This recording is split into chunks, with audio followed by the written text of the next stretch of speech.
Je suis partagée entre le désir de le garder et le désir de ne pas le garder pour couvrir aussi la faute qu'on a commise parce que je me retrouve enceinte, pas mariée, dans l'église.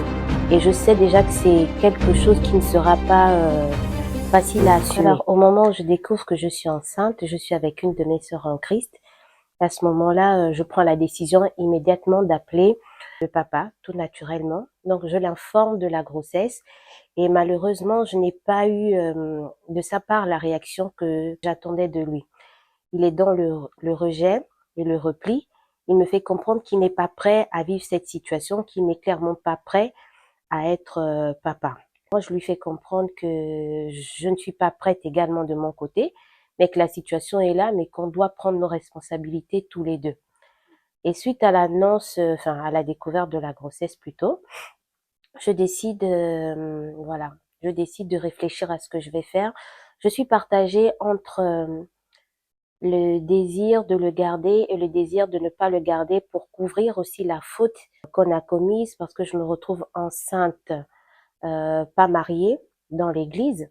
Et je sais déjà que c'est quelque chose qui ne sera pas facile à assumer. À ce moment-là, la conviction que j'ai, même si le père décide de ne pas s'engager ou reconnaître cet enfant, le Saint-Esprit me donne la force de prendre la décision de garder cet enfant. Donc, j'appelle à ce moment-là l'épouse de mon pasteur parce que c'est plus simple pour moi d'annoncer la nouvelle de femme à femme. Parce que je crains de le dire à mon pasteur qui est comme un père pour moi, parce que je sais que c'est une nouvelle qui est difficile à encaisser et que je ne veux surtout pas lire sur son visage l'expression de la déception tout simplement vis-à-vis de la faute de son enfant. Un soir, j'appelle la femme du pasteur, elle vient et je lui annonce les choses, je lui dis concrètement que je suis enceinte et là, je vois son visage qui se décompose. Je vois la déception. Elle me reprend, mais voilà, avec douceur et avec sagesse. Je lui demande d'en parler à ce moment-là à mon pasteur parce que je lui fais comprendre que je n'ai pas le courage de lui annoncer cette nouvelle moi-même. Je me rends bien compte que je suis enceinte, en dehors des liens du mariage dans l'église, et que ça va être difficile, d'autant plus que avec le papa, on traverse une période trouble dès qu'il y a l'annonce, dès qu'il est au courant que je suis enceinte. Les relations entre nous se dégradent de plus en plus, donc je vis une grossesse qui est difficile. Émotionnellement, je suis entre un sentiment de culpabilité, de tristesse par rapport à ma situation et aussi par rapport à la relation avec le papa qui ne se passe pas bien. Est-ce que j'ai eu du soutien? Oui, j'ai eu du soutien. Pas forcément le soutien que j'attendais de la part du papa. Il ne m'adresse quasiment plus la parole. Mais le Seigneur va faire quelque chose d'extraordinaire, c'est qu'il va lever des personnes qui vont vraiment me porter. J'ai un frère qui est merveilleux, un frère en Christ, qui va m'accompagner à tous les rendez-vous médicaux, qui va prendre de mes nouvelles. C'est quelqu'un que je vais pouvoir appeler quand j'ai mes petites envies de grossesse, j'ai envie de manger telle ou telle chose. Et le couple pastoral va être extrêmement bienveillant avec moi dans cette situation. Ils vont m'appeler très souvent pour savoir comment je vais. Ils vont prendre de mes nouvelles régulièrement, passer à la maison, me voir. Et même les anciens de l'église vont vraiment m'entourer avec beaucoup d'amour. Je ne vais pas ressentir de jugement, en tout cas vis-à-vis de l'église par rapport à ma situation, mais c'est plutôt moi-même qui vais m'enfermer dans une forme de culpabilité par rapport à ma situation. Je n'arriverai plus à, à connecter avec le Seigneur parce qu'il y a ce sentiment de culpabilité qui va me faire croire que le Seigneur me rejette parce que je suis tombée enceinte en n'étant pas mariée. Alors, je continue d'aller à l'église parce que je sais malgré tout qu'il faut que je m'accroche au Seigneur. J'y vais, mais dans la profonde culpabilité.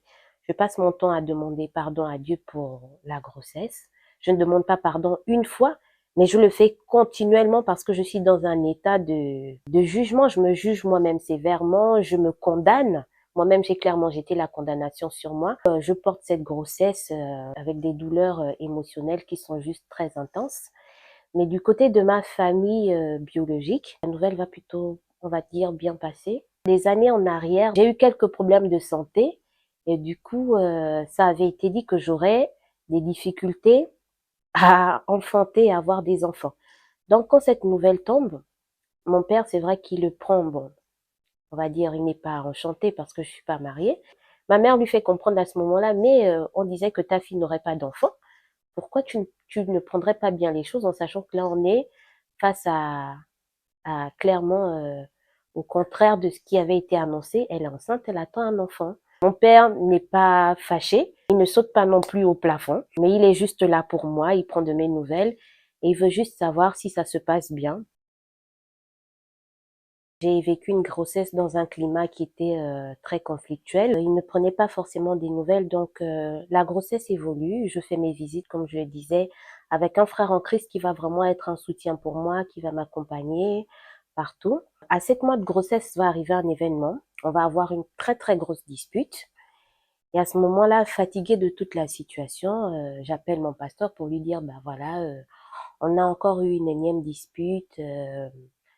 Est-ce que tu peux faire quelque chose pour nous aider parce que je suis fatiguée, je n'en peux plus.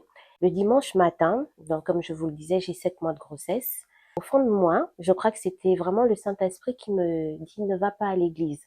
Je reste à la maison. Ma sœur qui était avec moi, qui habitait avec moi, va à l'église. Donc je reçois un message d'une de mes sœurs de l'église qui me demande si je suis toujours fiancée au frère. Je lui dis oui, qu'on est toujours ensemble, mais voilà, ça ne se passe pas très bien. Elle me dit, mais le frère vient d'annoncer votre séparation à l'église.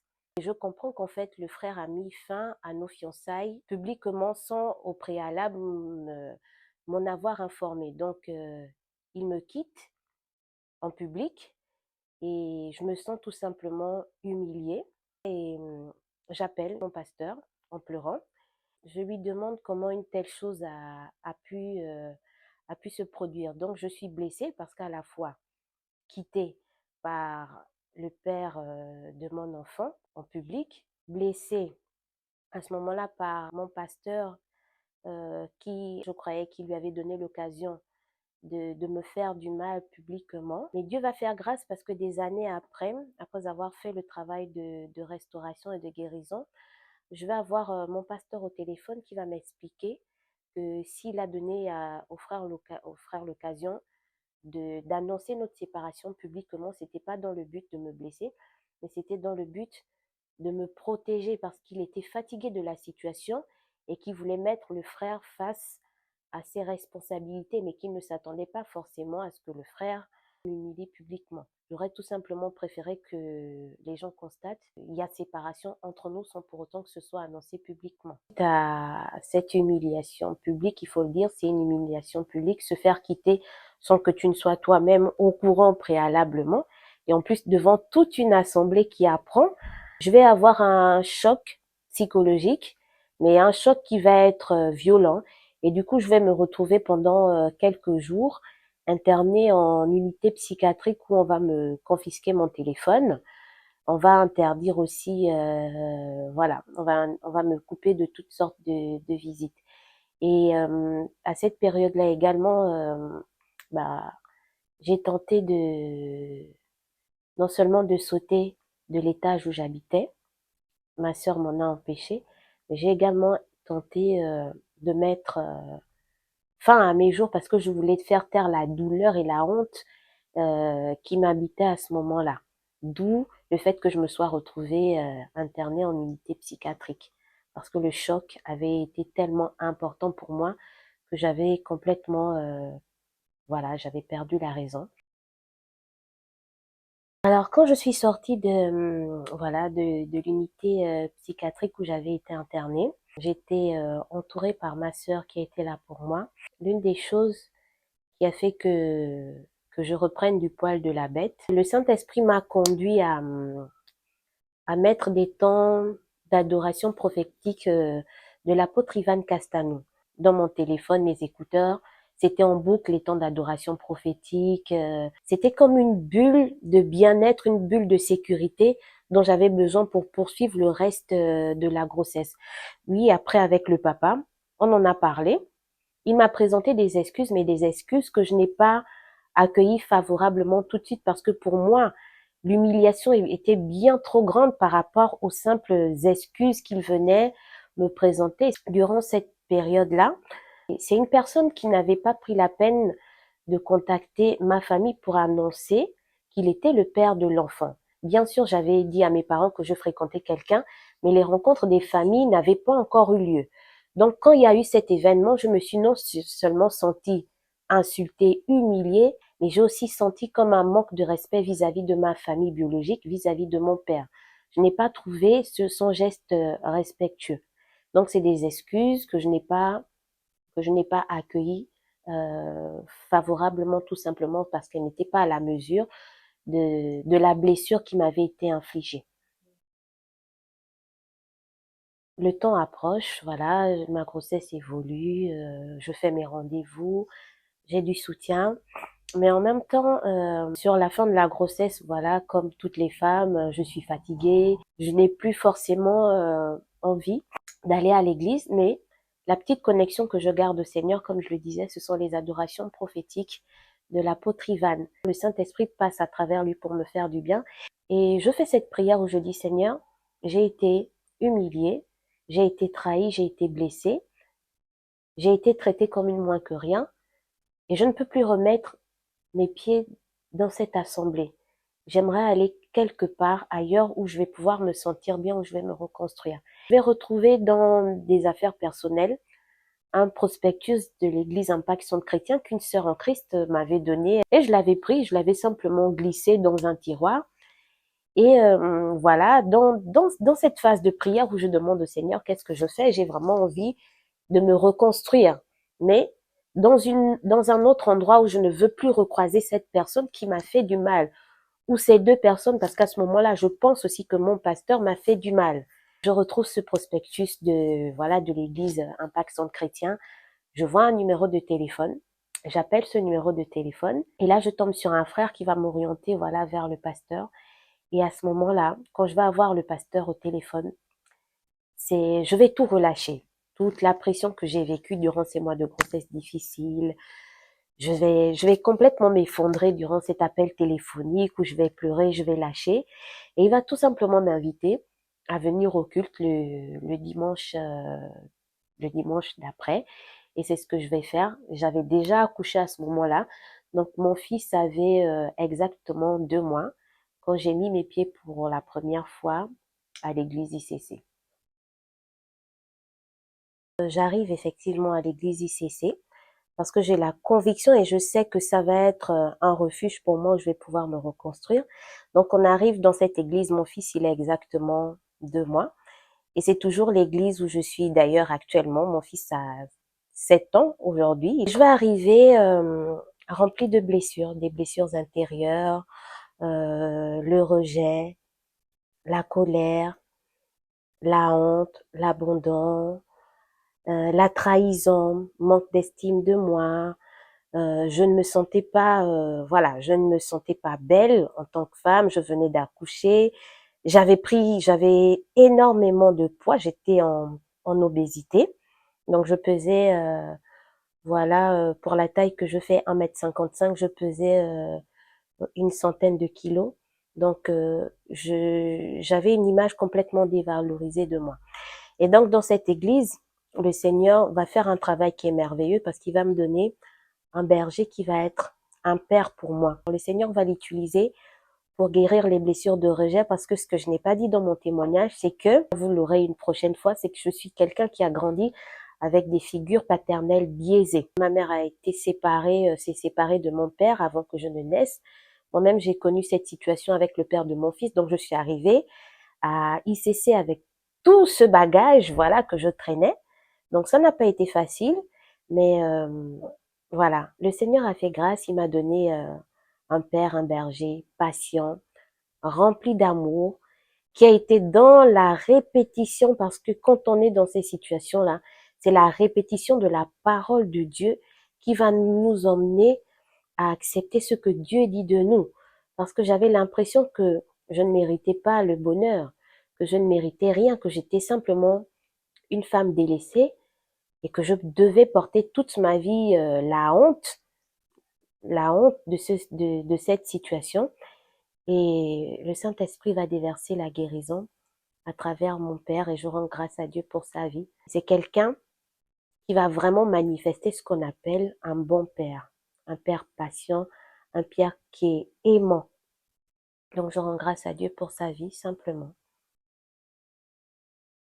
Ce que ça me fait d'être une maman solo, je ne suis pas une maman solo. Je suis une femme qui a un enfant, mais qui est tout simplement célibataire, disponible pour l'excellent frère en Christ qui arrive, je veux dire. Mais par la grâce de Dieu, je suis maman avec l'assistance et l'aide du Saint-Esprit. Donc je ne suis pas seule dans cette parentalité. Je suis avant tout accompagnée et coachée par le Saint-Esprit. Dieu dit qu'il est notre Père, donc il est le Père, il est mon Père et il est également le Père de mon fils. Mon fils voit son père, il est présent dans sa vie. En ce qui nous concerne, nos rapports se limitent strictement à notre fils.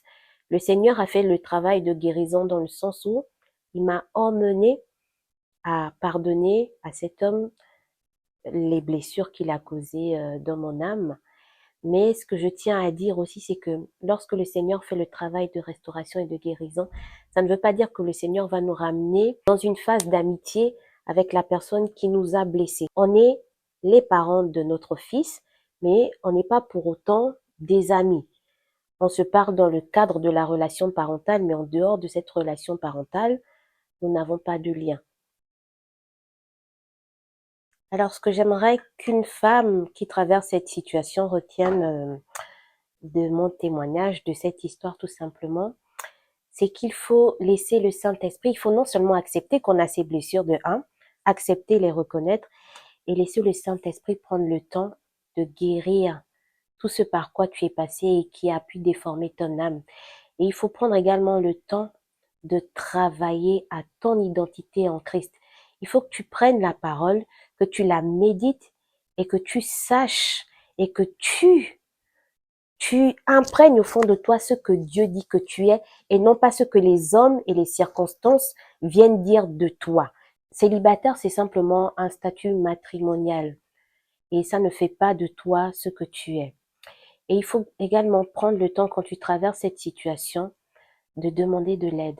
Ne reste pas isolé dans ton coin, mais demande véritablement de l'aide lorsque tu es dépassé et surtout, le Saint-Esprit a besoin de ta collaboration pour t'aider à guérir, pour t'aider à traverser cette situation. Dans cette phase qui est difficile, non seulement le Saint-Esprit sera là pour t'aider, mais il aura besoin aussi que tu le laisses faire, même quand ça fait mal. J'ai ce verset biblique qui me vient en tête et qui m'a accompagné tout au long de ce processus. C'est un verset biblique qui se trouve dans le livre d'Ésaïe 62 au verset 4 que je vais lire. Ce verset dit: on ne te nommera plus délaissé, on ne nommera plus ta terre désolation, mais on t'appellera mon plaisir en elle, et l'on appellera ta terre épouse, car l'Éternel met son plaisir en toi, et ta terre aura un époux.